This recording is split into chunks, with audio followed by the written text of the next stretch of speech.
This is a 10 to 12-year-old tank. Tank bursted on the bottom.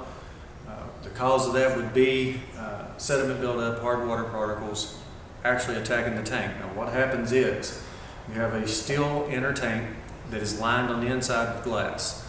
The heat up process and the cool down process contracts and expands the glass. Once the glass expands, it begins to crack. Once the glass cracks, it actually opens up an open port to the tank itself, and water hitting steel causes the steel to rust.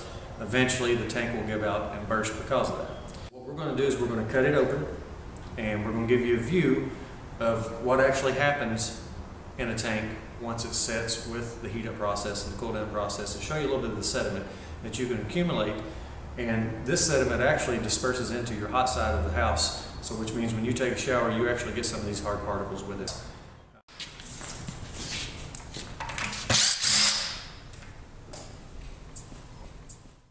If we can show the inside of the tank, that can happen, and this buildup is actually what attacks the tank and causes the tank to actually burst. Now I'm going to dip some of this out to show you what some of this sediment actually looks like.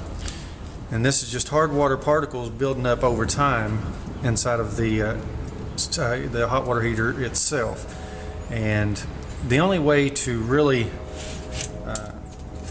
stop this from happening is using a softener system and a filtration system to eliminate these hard water particles from the water system itself.